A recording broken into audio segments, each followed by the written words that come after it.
이 시간 우리 같이 한번 하나님 말씀 우리 읽었으면 좋겠습니다. 일어나실 수 있는 분은 일어나셔서 우리 잠언 31장, 그래서 잠언 설교 시리즈를 하고 있는데 이제 오늘 하고 또 다음 주에 마지막으로 또 말씀을 나누도록 하겠습니다. 잠언 31장 10절부터 31절 우리 한 절씩 보도록 하겠습니다. 누가 현숙한 여인을 찾아 얻겠느냐? 그의 값은 진주보다 더하니라. 그런 자의 남편의 마음은 그를 믿나니 산업이 필절하지 아니하겠으며, 그런 자는 살아있는 동안에 그의 남편에게 선을 행하고 악을 행하지 아니하느니라. 그는 양털과 삶을 구하여 부지런히 손으로 일하며 상인의 배와 같아서 먼 데서 양식을 가져오며 밤이 새기 전에 일어나서 자기 집안 사람들에게 음식을 나누어 주며 여종들에게 일을 정하여 맡기며 밭을 살펴보고 사며 자기의 손으로 번 것을 가지고 포도원을 일구며 힘있게 허리를 묶으며 자기의 팔을 강하게 하며 자기의 장사가 잘 되는 줄을 깨닫고 밤에 등불을 끄지 아니하며 손으로 손뭉치를 들고 손가락으로 가락을 잡으며 그는 곤고한 자에게 손을 펴며 궁핍한 자를 위하여 손을 내밀며 자기 집 사람들은 다 홍색 옷을 입었으므로 눈이 와도 그는 자기 집 사람들을 위하여 염려하지 아니하며 그는 자기를 위하여 아름다운 이불을 지으며 세마포와 자색 옷을 입으며 그의 남편은 그 땅의 장로들과 함께 성문에 앉으며 사람들의 인정을 받으며 그는 배로 옷을 지어 팔며 띠를 만들어 상인들에게 맡기며 능력과 존귀로 옷을 삼고 후일을 웃으며 입을 열어 지혜를 베풀며 그의 혀로 인애의 법을 말하여 자기의 집안일을 보살피고 게을리 얻은 양식을 먹지 아니하나니 그의 자식들은 일어나 감사하며 그의 남편은 칭찬하기를 덕행 있는 여자가 많으나 그대는 모든 여자보다 뛰어나다 하느니라. 고운 것도 거짓되고 아름다운 것도 헛되나 오직 여호와를 경외하는 여자는 칭찬을 받을 것이라. 그 손의 열매가 그에게로 돌아갈 것이요 그 행한 일로 말미암아 성문에서 칭찬을 받으리라. 아멘. 네, 앉으시죠. 네, 지난번에 제가 잠언 31장 또 우리 여자분들 또 아내들에게 나눈 것인데 우리 여자분들이 왜 이렇게 프레셔를 주냐. 네, 오늘은 여자분들에 대한 것만이 아니라 지혜와 일에 대해서 우리가 함께 또 보기를 원합니다. 그래서 오늘 말씀은 우리 안건상 목사님, 또 현재 플러 신학교에서 성경과 선교 부야를 가르치고 계십니다. 저희 ANC 교회는 가족이 함께 2011년부터 나오시고 계십니다. 그래서 이 교회 너무나 잘 알고 또 여러 사역에서 또 같이 교제를 하셨던 목사님인데 너무너무 좋으시고요. 특별히 최근에 일상과 일터의 영성이라는 책을 쓰셨습니다. 그래서 여러분이 또 구입하시면 좋을 것 같습니다. 지금 서점에는 없지만 또 문의하시면 저희들이 또 가져오도록 하겠습니다. 네. 그래서 오늘 유익한 말씀을 전해주시게 되는데 우리 함께 은혜 받았으면 좋겠습니다. 우리 목사님 나오실 때 큰 박수로 환영하겠습니다.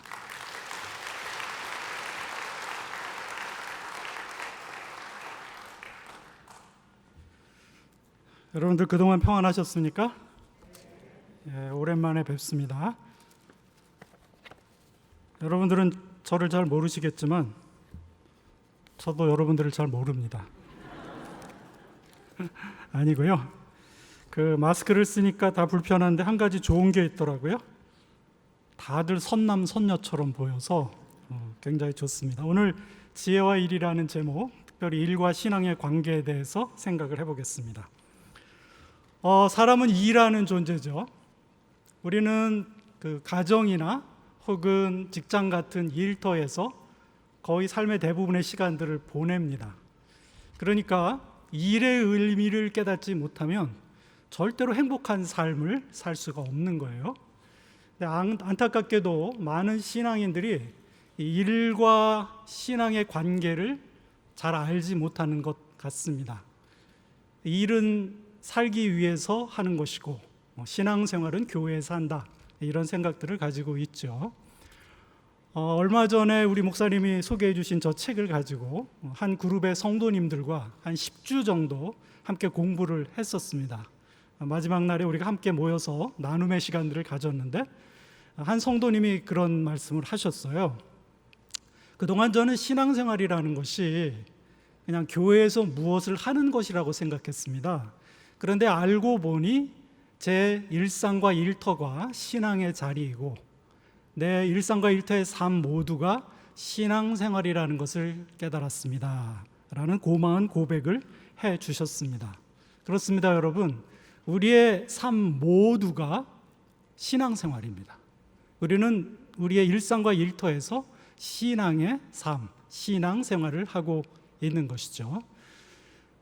어떤 사람이 정말 진실한 신자인가, 신앙이 좋은 사람인가를 무엇으로 가름할 수 있겠습니까? 그 사람이 일을 하는 모습을 보면 알 수 있습니다. 일을 대하는 자세, 일을 하며 맺어가는 관계들을 보면 그 사람의 신앙의 진정성이 드러납니다. 일은 신앙의 시금석이라고 할 수 있습니다. 여러분 여태까지 배우셨겠지만 잠언 전체를 관통하는 중심적인 단어는 지혜이죠. 그래서 여호와를 경외하는 것이 지혜의 근본이다라는 말이 핵심적인 주제의 말씀이 되겠습니다. 잠언을 살펴보면 하나님께서 지혜로 세상을 창조하셨다고 말씀합니다. 창조에는 하나님의 지혜가 담겨 있습니다. 창조의 기사를 읽어보면 이 세상을 향한 하나님의 계획과 설계를 발견할 수 있어요. 특별히 우리에게 일의 의미를 가르쳐 주고 일을 대하는 우리의 자세에 대해서 교훈을 주고 있습니다. 자, 그럼 창조에 나타난 하나님의 일에 대한 계획과 설계는 무엇이었을까요? 우리가 창세기 1장 27절 28절 말씀을 함께 읽어보도록 하겠습니다. 다 같이 시작. 하나님이 자기 형상 곧 하나님의 형상대로 사람을 창조하시되 남자와 여자를 창조하시고 하나님이 그들에게 복을 주시며 하나님이 그들에게 이르시되 생육하고 번성하여 땅에 충만하라. 땅을 정복하라. 바다의 물고기와 하늘의 새와 땅에 움직이는 모든 생물을 다스리라 하시니라. 자, 사람은 하나님의 형상으로 창조됐습니다. 이 하나님의 형상이라는 말은 세 가지 정도의 의미를 지니고 있습니다. 첫 번째는 관계성입니다. 하나님이 성부, 성자, 성령 삼위의 하나님이시듯이 우리도 관계적인 존재로 지음을 받았습니다. 하나님의 형상인 사람들은 세상 속에서 하나님과 또 동료 사람들과 자연과의 관계 속에서 살아가는 존재입니다. 하나님의 형상성의 두 번째 의미는 주권입니다. 사람은 하나님의 주권을 위임받아서 이 세상을 관리하고 다스리는 존재입니다. 세상을 다스린다는 것은 왕의 직임이죠. 인간은 왕적인 존재로 창조되었습니다. 중요한 것은 하나님의 형상성의 마지막은 노동입니다.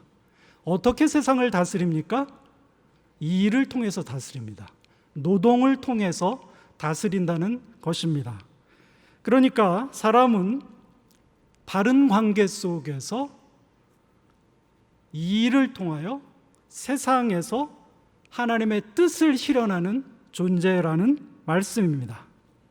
이 사명을 이루기 위해서 사람은 세상에 흩어져야 합니다. 우리가 한 곳에 모여서 세상을 다스릴 수가 없어요. 그러니까 하나님이 위임하신 이 선교적 사명, 세상을 다스리는 사명을 이루기 위해서는 온 세상에 흩어져 땅을 구석구석 채워야 되는 것입니다. 그리고 우리가 서 있는 그 자리에서 하나님의 뜻에 따라 세상을 다스리는 것이죠. 이런 이유 때문에 하나님께서 우리에게 생육하고 번성하는 복을 주신 거예요. 그러니까 생육하고 번성하는 이 축복은 우리가 그저 누리고 자랑하라고 주신 것이 아니라 세상을 다스리는, 세상에 흩어져 세상을 구석구석 채우고 그곳에서 하나님의 뜻을 실현하라, 하나님의 뜻을 이루라 라는 이 왕적인 사명을 감당하도록 허락하신 축복이다 하는 그런 말씀입니다. 두 번째 우리가 생각해 볼 말씀은 창세기 2장 15절 말씀입니다. 다 같이 읽어보겠습니다. 시작. 여호와 하나님이 그 사람을 이끌어 에덴 동산에 두어 그것을 경작하며 지키게 하시고. 창세기에서는 이제 1장과 2장인데 1장은 전체적인 그림을 그려주고 2장은 에덴 동산이라는 그런 장면 속에 인간에게 초점을 맞춰서 창조의 기사를 기록하고 있죠. 하나님께서 사람에게 사명을 맡기셨는데 그것은 땅을 경작하고 그곳을 지키는 사명이었습니다. 이 땅을 경작한다는 말은 밭을 일구고 또 문명을 세워나가고 하는 그런 의미가 있죠. 그런데 이 땅을 경작하다는 말은 예배하다는 의미를 함께 가지고 있습니다. 여기서 중요한 교훈을 얻을 수 있는 것은 우리가 하는 일, 우리의 노동은 하나님께 드려지는 예배라는 사실입니다. 우리가 이렇게 모여서 함께 예배드리지만 사실은 우리가 일상과 일터에서 날마다 하나님을 예배하고 있는 것이죠. 어떻게? 우리에게 주어진 일을 감당함으로 그 일을 통해서 하나님께 예배를 드린다는 것입니다. 흥미롭게 여기 사용된 경작하고 지키다라는 단어는 정확하게 구약 성경의 성전의 제사장들에게 주어진 책무입니다. 제사장들은 성전에서 섬기고 그리고 그곳을 지키는 사람들입니다. 그러니까 섬기고 하나님의 말씀에 순종함으로 거룩을 이루는 것이죠. 그러니까 여기서 우리가 알 수 있는 바는 무엇입니까? 아담과 하와가 제사장으로 세움을 받고 있다는 거예요. 이 성경을 잘 읽어보면 이 에덴 동산 가운데 사단의 실체를 발견하게 되고 죄를 발견하게 됩니다. 말씀에 순종함으로 우리는 그 땅을 거룩하게 지키는 사명을 부여받은 것이죠. 이것은 제사장의 직임이라는 것입니다. 에덴 동산은 출발점이에요. 그저 에덴 동산 아름다운 곳에서 만난 열매를 먹고 편안하고 행복하게 잘 살아라, 그것이 이야기의 끝이 아니고 그것이 목적이 아니고 에덴 동산을 시작으로 해서 온 세상에 흩어져 땅을 채우고 그 땅을 다스리고 경작하고 그리고 거룩한 삶을 통해서 하나님의 임재와 거룩을 나타내는 것, 그것이 선교적인 사명이었던 것입니다. 우리가 거룩한 삶을 살면 사람들은 하나님의 임재를 경험하게 되고 하나님의 거룩을 경험하게 됩니다. 그리고 성경에서는 하나님의 거룩이 나타나는 것을 하나님의 영광이라고 부릅니다. 이사야가 보았던 그 환상 중에 천사들이 거룩하다, 거룩하다, 거룩하다라고 주님을 노래하고 예배하죠. 이 거룩은 하나님의 포괄적인 속성이에요. 하나님이 한마디로 어떤 분이냐? 하나님은 거룩한 분입니다. 사랑은 거룩한 사랑, 공의는 거룩한 공의, 하나님의 자비는 거룩한 자비가 되는 거죠. 그러니까 하나님의 포괄적인 성품이 거룩이에요. 그리고 그 거룩이 나타나는 것이 하나님의 영광이 되는 것입니다. 그러므로 이 창조의 기사를 통해서 우리가 확인하게 되는 사실은 우리가 하나님 앞에 왕과 제사장으로 세움을 받았다는 것이죠. 그리고 우리가 왕과 제사장의 직임을 감당한다는 것입니다. 세상에 흩어져 세상을 채우고 그곳에서 노동을 통하여 세상을 관리하고 다스리며 말씀에 순종하는 거룩한 삶을 삶으로 하나님의 임재와 거룩을 나타내고 그리하여 물이 바다를 덮음같이 여호와 하나님을 인정하는 것이 온 땅에 가득하게 하는 사명이 우리에게 주어진 것입니다. 이것이 바로 성경이 꿈꾸고 있는 세상이고 오늘 우리가 실현해야 될 우리의 선교적 사명이라고 말할 수 있습니다. 이런 맥락에서 신약 성경은 지속적으로 우리를 왕 같은 제사장이라고 부르고 있죠. 베드로전서 2장 9절. 우리는 모두 왕 같은 제사장들입니다. 아멘. 더 정확한 의미는 왕들의 제사장이라는 뜻이에요. 우리가 다 왕이고 우리가 다 제사장입니다. 계시록에 새 하늘과 새 땅이 나타나죠. 새 하늘과 새 땅에서 일이 있을까요? 없을까요? 새 하늘과 새 땅에서도 일이 있습니다. 갑자기 천국에 가기가 싫어지죠. 좀 이 일에서 벗어나서 편안하게 쉬면서 영원히 살고 싶은데 새 하늘과 새 땅에 가서도 일을 한다 그러니까 매력이 없어지는 거예요.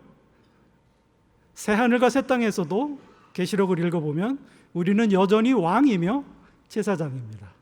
하나님과 함께 회복된 만물을 다스리게 될 것입니다.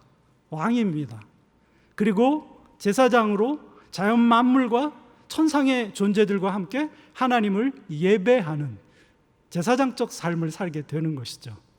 그러니까 우리 성도들을 지칭하는 다양한 정체성의 표현이 있을 수 있겠으나 가장 중요한 것은 왕이며 제사장이라는 거예요. 여러분, 이 사실이 믿어지십니까? 여러분들이 뭐예요? 왕이에요. 여러분들이 뭐예요? 제사장이에요. 그래서 그것을 이 하이폰을 쳐서 왕, 제사장이라고 부릅니다. 우리는 이 땅에서 왕으로, 제사장으로 살아가는 것입니다. 흩어져 땅을 채우고 하나님이 세운 그 자리에서 노동을 통하여, 모든 일을 통하여 세상을 하나님의 뜻에 맞게 다스리고 관리하고, 그리고 거룩한 삶을 통하여 하나님의 거룩을 나타내고, 그를 통하여 하나님의 영광이 온 땅에 가득하게 하는 사명을 부여받은 존재라는 말씀입니다. 아멘이 없네요. 안 믿어지시나 봐요.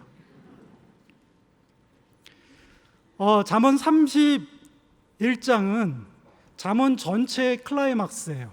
그리고 요약이라고 할 수 있습니다.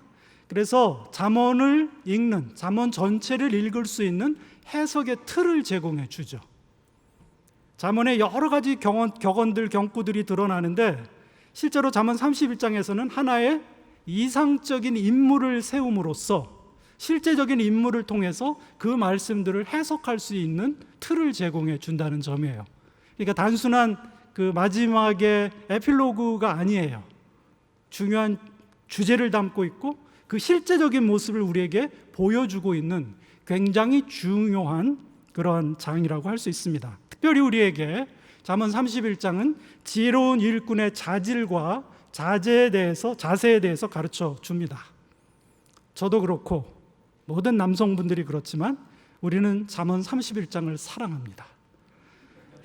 이 말씀을 아내가 읽어야 돼. 저도 그런 생각한 적이 있어요. 오늘 아내가 이 설교에 귀를 기울였으면 좋겠다 그러고 자꾸 아내를 쳐다봐요. 그런데 여러분, 그 개역성경을 보면 거기에 현숙한 여인이라는 소제목이 붙어 있죠. 그게 약간 정확한 번역이 아니에요. 이 현숙한이라고 번역된 이 말의 그 정확한 의미는 강인한이라는 뜻이 있어요. strong, valiant 같은 강인한. 그러니까 벌써 어감이 달라지죠. 현숙한, 온순하고 말 잘 듣고 집안일 잘하는 그런 사람을 얘기하고 있지 않아요. 강인한 여인. 성경에서 이 수식어는 용맹한 군인들을 지칭할 때 쓰던 그런 표현이에요. 갑자기 31장이 다르게 다가오지 않습니까? 그리고 이 여인이 종사하고 있는 일이 굉장히 많습니다. 자세히 읽어보세요. 양털과 배로 직물을 만들잖아요. 직조업을 하고 있는 거예요. 그리고 밭을 사요. 농사를 짓겠죠.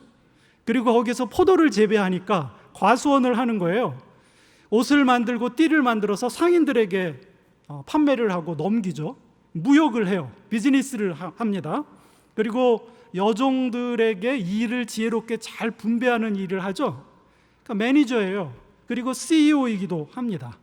그것만 하는 것이 아니라 식구들에게 음식을 구해다가 나누어 주고 좋은 옷을 입혀주고 또 집안일을 두루두루 살피는 그런 가사 일을 해요. 이 많은 일들은 한 여인이 할 수 있는 일이 아니죠. 무슨 얘기냐면 이 강인한 여인은 세상의 모든 일을 하는 일꾼들의, 노동자들의 전형이라는 거예요. 그렇죠? 잠언에 많은 종류의 일들이 나타나는데 그것을 여기에 요약적으로 모아놨어요. 포괄적으로 모아놨죠.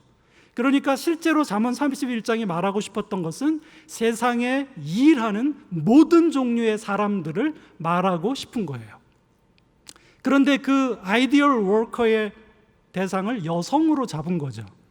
지혜라는 단어 중심적인 주제도 여성형이에요. 그러니까 여기서 남자를 택하기보다는 여성을 택해서 모든 일꾼들의 모습을 보여주고 싶은 거죠. 그들에게 교훈을 주고 싶은 거죠. 갑자기 잠언 31장의 매력이 사라지기 시작하죠. 이게 나를 향한 말씀이라고 생각하니까 긴장이 되지 않습니까? 자, 오늘 이 말씀을 통해서 지혜로운 일꾼의 자질과 자세에 대해서 굉장히 많은 것을 찾아볼 수 있어요. 근데 그것을 다 다룰 시간이 없어서 좀 더 그것을 포괄한다고 생각되는 두 가지 자질을 말씀드리려고 합니다. 그 전에 성경을 읽다 보면 가족이라는 말이 굉장히 많이 등장해요. 구약에도 그렇고 신약에도 그렇습니다. 우리는 이제 가족이라는 말을 읽게 되면 우리 가족을 생각하죠. 부부가 있고 자녀가 있는 이 핵가족을 생각합니다. 그러나 고대 근동 그리고 지금도 수많은 문화권에서 가족은 훨씬 더 확장된 의미와 범위를 가지고 있습니다. 단순한 그냥 핵가족이 아닌 거예요. 영어로는 household인데 성경에 있어서 굉장히 중요한 단어입니다. 이것은 이 가족의 의미, household는 직계가족, 확장된 대가족, 그리고 이웃, 또 함께 일하는 일터의 공동체, 그리고 친족들, 종족들, 그리고 심지어는 언약 백성인 이스라엘 민족 전체를 지칭하는 표현이에요.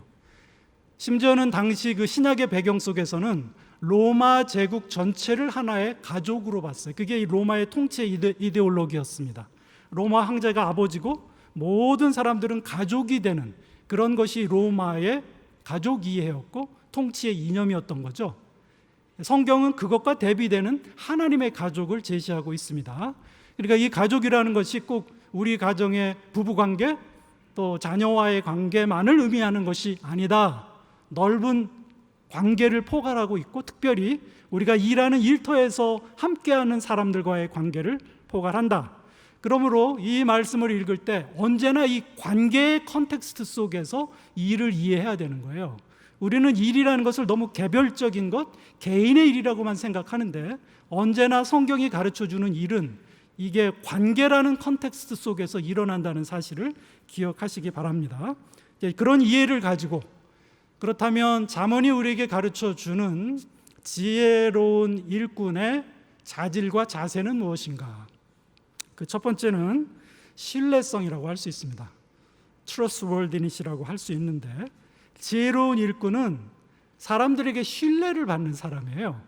이제 성경에 그게 반복해서 나오는데 자, 한번 띄워줘 보시겠습니까? 잠언 31장 11절, 28절, 31절인데 같이 한번 읽어보겠습니다. 그런 자의 남편의 마음은 그를 믿나니 산업이 핍절하지 아니하겠으며 여기 보면 이 지혜로운 사람은 남편의 신뢰 혹은 부인의 아내의 신뢰를 받겠죠. 그 다음에 28절 다 같이 그의 자식들은 일어나 감사하며 그의 남편은 칭찬하기를. 약간 이 대목에 제가 감동이 몰려왔어요. 자녀들이 일어나 감사를 표현하잖아요. 자녀들이 존중하는 거예요. 존경하는 거예요. 그리고 감사를 표현하는 거예요. 그죠? 신뢰를 받는 거죠. 그리고 31절 같이 그 행한 일로 말미암아 성문에서 칭찬을 받으리라.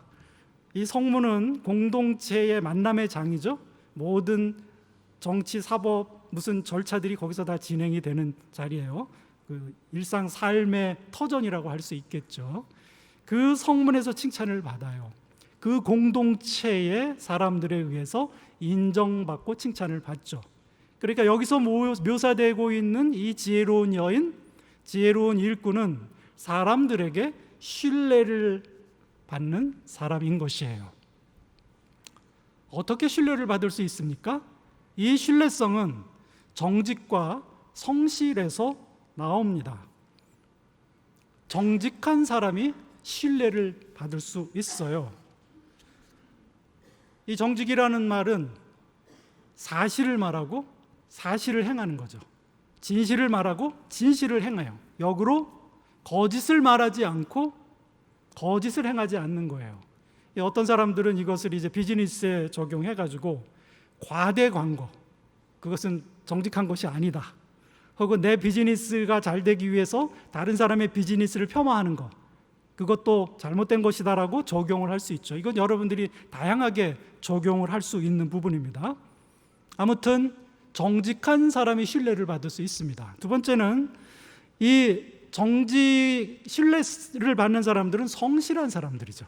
성실하게 일하는 사람들이 신뢰를 받아요. 잠언 31장 13절에서 18절, 조금 긴 구절인데 재밌어요. 한번 같이, 나만 재밌나? 같이 읽어봅시다. 다 같이 시작. 그는 양털과 삼을 구하여 부지런히 손으로 일하며 상인의 배와 같아서 먼 데서 양식을 가져오며 밤이 새기 전에 일어나서 자기 집안 사람들에게 음식을 나누어 주며 여종들에게 일을 정하여 맡기며 밭을 살펴보고 사며 자기의 손으로 번 것을 가지고 포도원을 일구며 힘있게 허리를 묶으며 자기의 팔을 강하게 하며 자기의 장사가 잘 되는 줄 깨닫고 밤에 등불을 끄지 아니하며. 여기 보세요. 부지런히 손으로 일하고 밤이 새기 전에 일어나서, 그리고 밤에 등불이 꺼지지 않아요. 성실하게 일하는 일꾼의 모습을 잘 그려주고 있죠. 잠언 31장 27절도 같은 맥락에서 자기의 집안일을 보살피고 게을리 얻은 양식을 먹지 아니한다라고 말해요. 그러니까 이 지혜로운 일꾼은 성실한 사람이에요. 그래서 그 성실함을 통해서 신뢰를 받는 그런 사람이라는 것입니다. 제가 한국 나이로 40쯤 돼서 싱글로 동부아프리카의 에리트리아라는 나라로 선교사로 파송을 받았습니다. 멋있어 보이죠? 되게 외로웠어요. 하나님이 그의 아내를 보내주셔서 결혼을 하게 됐는데, 이 에리트리아라는 나라는 요즘 말로 하면 듣보잡 나라예요. 듣도 보도 못한 잡나라 같은 나라인데 아무도 몰라요. 그런 곳으로 하나님이 저를 보내주셨어요. 인구가 그 당시 한 400만 되는 작은 나라, 한 93년쯤에 독립을 한 신생 독립군 아프리카의 나라입니다. 그리고 그 중에 1.5%가 개신교였죠. 무슬림이 인구의 절반이 넘고 또 전통 종교가 거기에 있어서 거기에 성도들은 소수, 핍박받는 소수였어요. 정치적으로 정부가 핍박을 하고 또 교회들, 또 기존의 종교들이 핍박을 하는, 핍박받는 소수였죠. 사람들은 이 예수 믿는 사람들을 뺀떼라고 불렀습니다. 뺀떼라는 말은 이제 펜타코스탈이라는 말인데 우리말로 하면 예수쟁이라는 말이에요. 비아냥거림이죠. 그래서 사회의 사람들로부터 무시당하고 그들을 경멸하고 그리고 소외된, 핍박받는, 그러나 고난 속에서 신실하게 신앙을 가지고 사는 사람들이었어요. 그들을 만나서 저는 그들과 좋은 친구가 됐죠. 저는 선교라는 것이 친구가 되는 것이라고 생각하는 사람인데, 그런데 흥미로웠던 것은 관공서나 이제 직장에서 사람들이 그들을 무시하고 조롱해요. 그런데 재정과 같이 굉장히 중요한 일이 있으면 그 일을 누구에게 맡기냐면 뺀떼에게 맡겨요. 그리고 다른 종교를 가진 부모들이 자기 딸이 뺀떼랑 결혼하기를 원해요. 왜냐하면 뺀떼는 가정의 소중함을 알고 순교를 소중하게 생각하는 사람이라는 인정을 하는 거죠. 고난과 핍박 속에서 정직하고 성실한 그들이 예수를 믿지 않고 오히려 핍박하는 사람들에게 인정을 받는 거예요. 신뢰를 받는 거죠. 저는 이것이 진정한 크리스찬의 삶, 일꾼의 삶이라는 생각을 하게 됐습니다. 그들의 정직과 성실이 어디서 나왔을까요? 하나님을 경외하면서 나온 거예요. 누가 보든 보지 않던 어떤 때든지 어떤 상황에서든지 하나님 앞에서 정직하고 성실하게 사는 거죠. 그게 진짜 하나님을 경외하는 거예요. 입술로 하나님을 경외한다 하는 것은 그 진정성을 확인할 길이 없어요.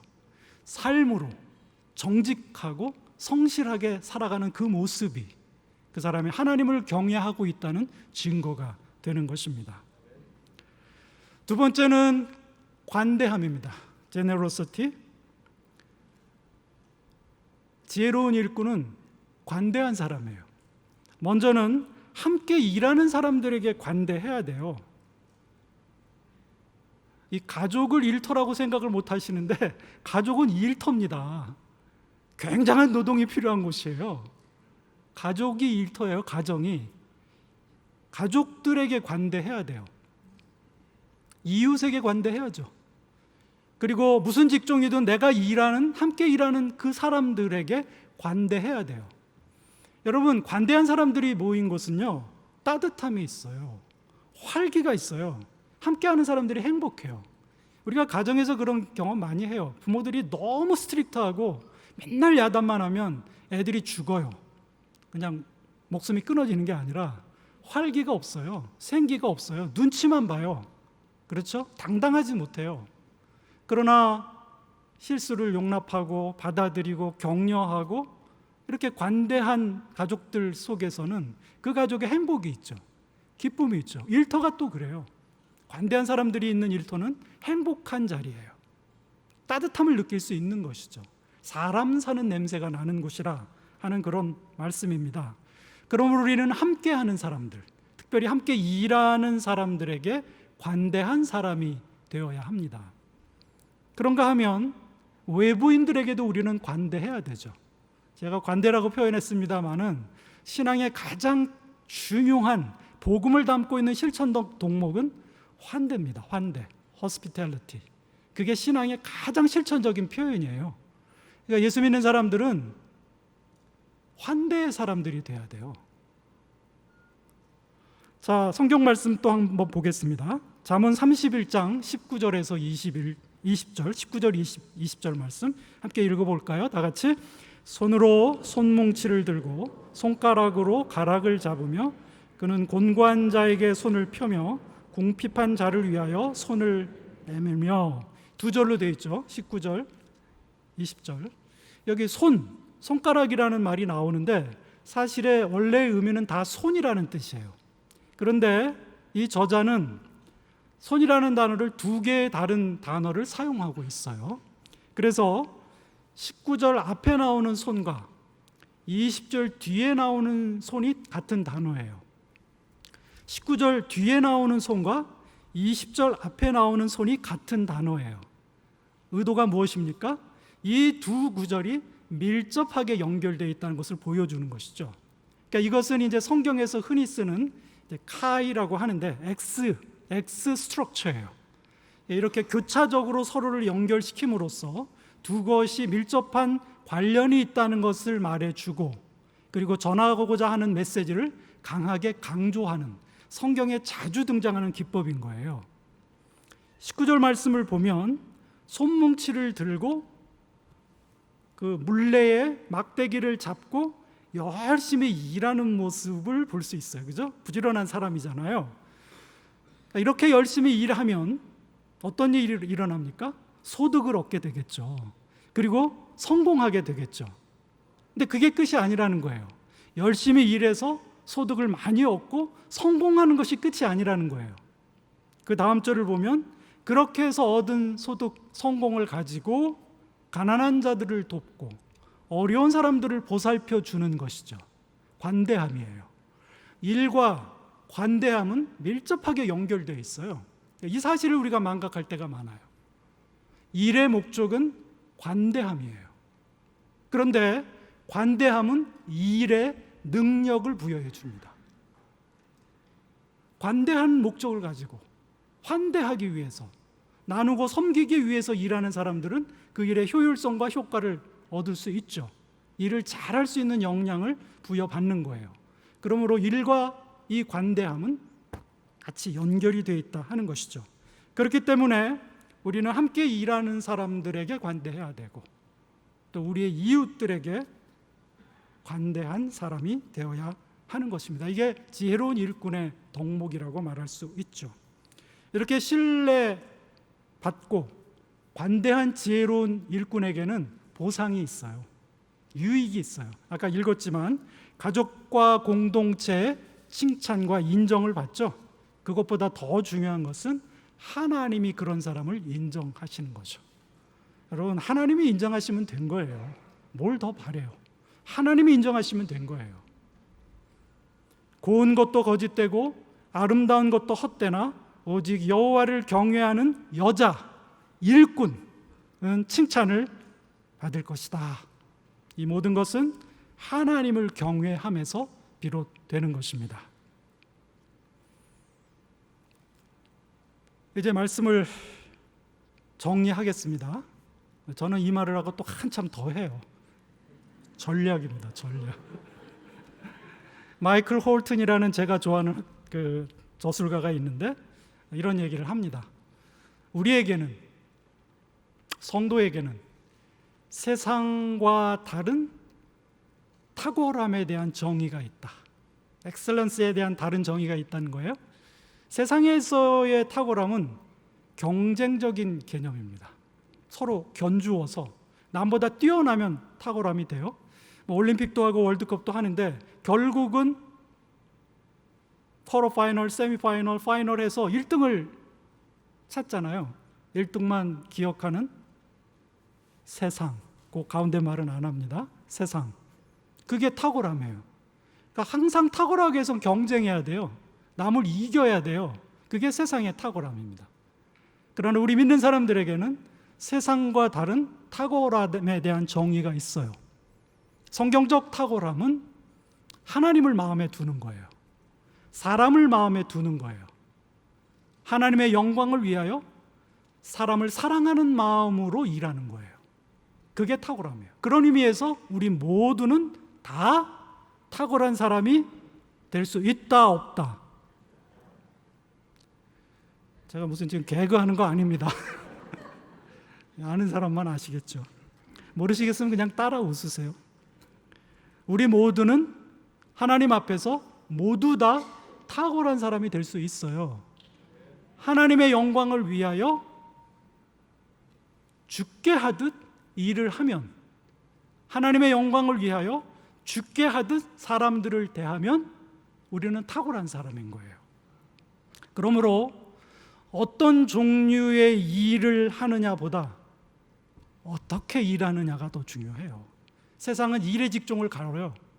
일에는 성속과 귀천의 구분이 없어요. 없어요, 여러분. 믿습니까? 안 믿으시는군요. 세상이 안 그러니까. 하나님 앞에 일의 성속은 없어요. 일의 귀천도 없어요.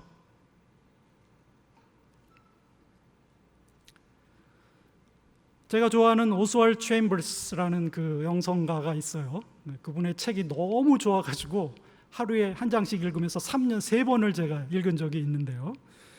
그분은 이렇게 얘기를 해요. 우리의 신앙의 삶이라는 것, 믿음의 삶이라는 것은 단조롭고 고된 일을 해나가는 것이다. 그게 이제 영어로 drudgery라는 말인데, 단조롭고 고된 일을 해나가는 것이 믿음의 삶이다. 그것이 영적인 삶이라고 얘기를 합니다. 저는 마지막 때 하나님의 보좌의 앞에 설 때를 가끔 상상해 보곤 합니다.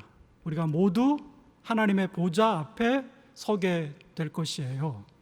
그때 하나님께서 우리에게 이런 질문을 하실 것입니다. 아들아, 딸아, 무슨 일을 하다 왔느냐?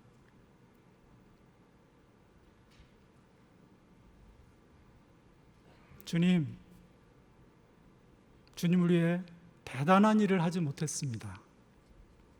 그저 믿음으로 밥 짓고 설거지하고 빨래하고 청소했습니다. 아이들 기저귀 갈아주고 씻기고 챙겨주고 라이드 줬습니다. 버스나 기차 타고 차를 몰고 직장을 오고 갔고 물건을 내다 팔았고 상점에서 현금 계산기 두드리고 음식 만들고 서빙하고 사람들 만나 세일즈하고 서류 작성하고 회의 참석했습니다. 그때 주님께서 이렇게 말씀하십니다. 마태복음 25장 21절. 하나님께서 여러분에게 주시는 말씀입니다. 다 같이 읽어보겠습니다. 시작.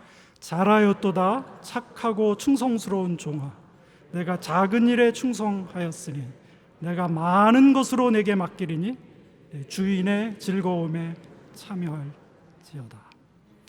하나님이 만드신 세상에서, 하나님이 세우신 자리에서 우리에게 맡겨진 일들 믿음으로 성실하게 정직하게 했으니 착하고 충성된 종인 거예요. 하늘의 상급이 있는 것입니다. 이 말씀을 하면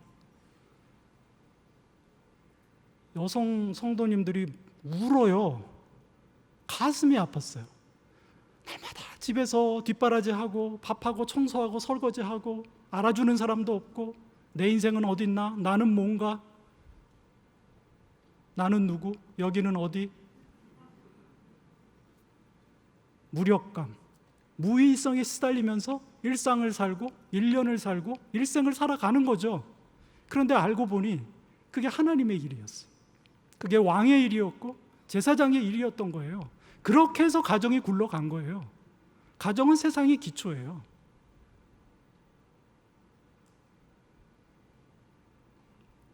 여러분, 여러분이 하는 일이 왕의 일이고 제사장의 일이고 하나님이 그 노동을 통해서 세상을 운행해 가세요. 하나님이 천사를 보내셔서 세상을 쫙 원하는 대로 만드시지 않고요. 우리 보잘것없는 자들의 작은 믿음을 통해 하는 그 작은 일들을 통해서 우리의 노동을 통해서 세상을 움직여 가세요. 그리고 새 창조를 완성해 가신다는 말씀입니다. 이제 말씀을 맺습니다. 여러분 기억하세요. 여러분들이 하나님 나라의 왕이며 제사장입니다. 여러분이 하는 일은 왕 제사장의 직무예요. 그런 정체성과 사명감을 가지고 살아가시기 바랍니다. 하나님을 경외하는 마음으로 정직하고 성실하게 일하는 신뢰받는 사람들이 되세요. 함께하는 사람들과 이웃에게 관대한 사람이 되십시오. 무엇을 하든지 하나님의 영광을 위하여 죽게 하듯이 하는 탁월한 사람이 되십시오. 그래야 하나님께 인정받고 착하고 충성된 종이 되시기를 바랍니다. 우리 신앙의 진정성은 어디서 드러나요? 우리가 하는 일에서 드러나요. 일상과 일터에서 그렇게 행복과 보람과 기쁨이 가득 찬 매일의 삶을 살아가시기를 주님의 이름으로 축원합니다. 하나님 감사합니다. 우리에게 생명을 주시고 우리에게 일을 주셔서 감사합니다. 하나님 감격과 기쁨을 가지고 보람을 느끼며 날마다 일하게 하시옵소서. 하나님 아버지 신뢰받고 또 관대한 사람으로 또 그 많은 사람들을 주님께 이끄는 그런 하나님의 축복의 통로가 될 수 있도록 복을 내려 주시옵소서. 이 공동체 가운데 신뢰가 있고 이 공동체 가운데 관대함이 있는 주님이 기뻐하시는 아름다운 교회 되게 하시옵소서. 감사드리며 예수님의 이름으로 기도드립니다. 네, 우리 다 같이 일어나셔서 하나님께 주시는 말씀 생각하면서 우리 찬양으로 주님 앞에 결단하겠습니다.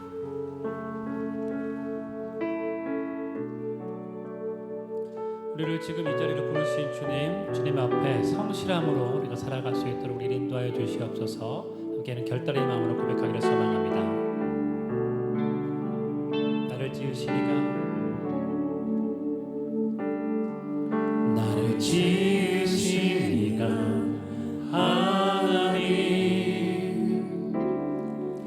나를 부르시니가 하나님 나를 보내시기도 하나님 나의 나는 것은 다 하나님 은혜라 나의 달려갈 길 다가도록 나의 마지막 곡을 다하도록 나로 그 십자가 품게 하시니 나의 나는 것은 다 하나님 은혜라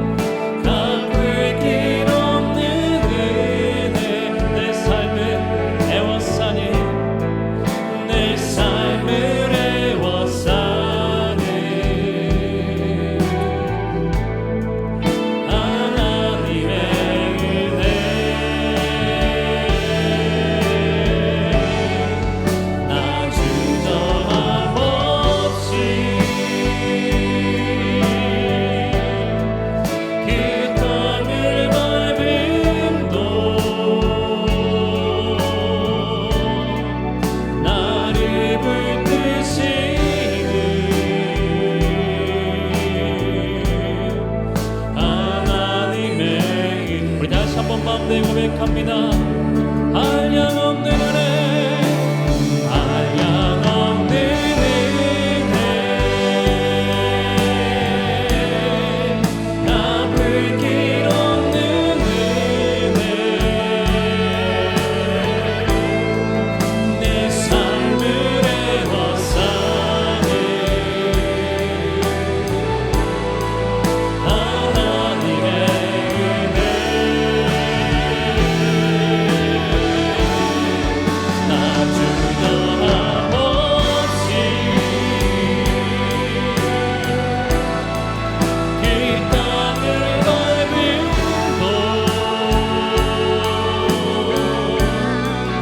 나를 붙드시니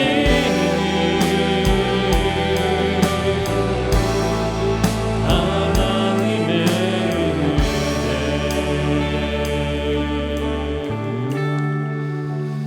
여러분, 우리 같이 한번 기도하시면서 주님 앞에 결단했으면 좋겠습니다. 하나님이 우리를 부르실 때까지 주님이 주시는 태스크가 있습니다. 주시는 과제가 있습니다. 그것이 무엇이든 월요일부터 토요일 날까지 주님 충성 다하겠습니다. 감사하겠습니다. 신실하겠습니다. 주님께 하듯 하겠습니다. 그래서 감사하시면서 같이 한번 기도하며 나가겠습니다. 하나님 감사합니다. 아버지 하나님